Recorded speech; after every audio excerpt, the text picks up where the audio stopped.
My name is Elisa Rodriguez.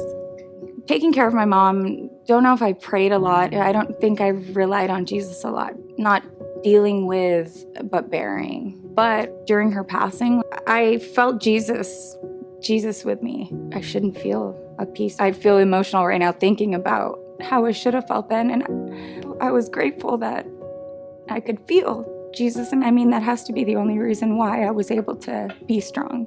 Then I thought I was living life. The days were passing with me thinking that everything was fine. And it wasn't, no. We moved to Pennsylvania because that's where Justin's from. And then thinking, okay, well, I'm going to start a family and my life's going to look like this. Yes, it's good to have plans. It's good to have some direction. But the minute that you're like, this is what I'm going to do, that's not actually how it works usually. I really just think that not leaning on God or anyone else for that matter.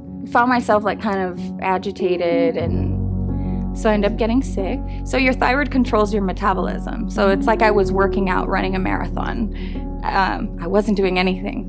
Everything reacts like you are. Within a week and a half to 2 weeks, I lost 25 pounds. Completely stripped down. I had lost so much weight. I was not in control at all of my body. I was unrecognizable, not just physically, mentally. And then the mental stuff that happens on top of that mental stuff. Like my hair falling out, walking around with my cane. I got to use a cane. I go for an update with a doctor and he flat out told me, according to these numbers, you're not supposed to be sitting here.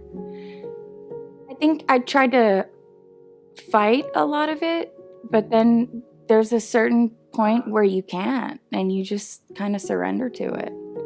You're like, all right, this is happening and I'm gonna go through it. That was my whole meeting of, what do they call it? The come to Jesus moment. Yeah.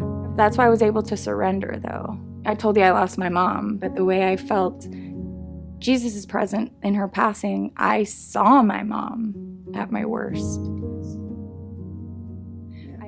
The medication wasn't working. I ended up doing this thing called radioactive iodine, and it's basically this radioactive pill that you take and you become radioactive. Nobody could be around you because you have superpowers. No, unfortunately, I couldn't fly or anything like that, but I got to sit with myself for a little bit. And little by little, the giant goiter that I had here that was sticking out of my neck started to go down, and learning how to function again. I ended up doing, I saw my doctor and he recommended going to Hileman. I didn't know what it was or not a taste of whatever stigma. So I didn't know. I'm just like, okay, there's this place that he says that I could go to see a counselor, and I was newly married. Just with a lot that I thought that somebody else could help me. And what ended up being the most beautiful part of the therapy was that everyone made it a point to pray and to lean on God. Like that was probably the main ingredient. I wasn't so open at first, but I would watch people like in their brokenness that came with their struggles. Obviously, I know that I'm not the only one that struggles in life, but when you see a bunch of broken people together fighting for the same thing, everybody prayed all the time. People would show up with their Bibles and make it a point to talk about God, to have a discussion and to talk about their faith and how faith has brought people through. That was the major thing I think I took from there, which I know it's not a church, but what we're gonna say is the beautiful thing that came out of this is my relationship with God. I feel like I was returned to my spiritual father. Like I know things are gonna happen that we have no control over. But while they're happening, we do have control over how we're gonna take them on, what we're gonna let win. Right now, what's going on, pandemic, people sitting with themselves in their homes, their lives being completely different. A lot of people experienced anxiety sitting with themselves. Everybody had to at the same time. Everyone has been forced to do that now.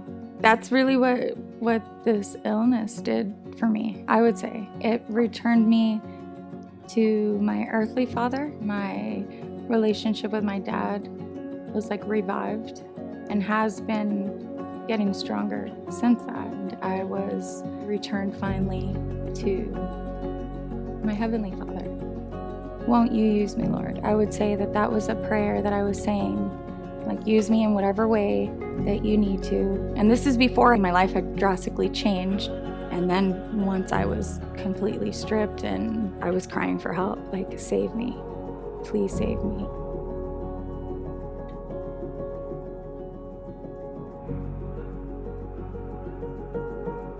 And I think I wanted to be saved so bad so that I could be used again. It's kind of just hitting me.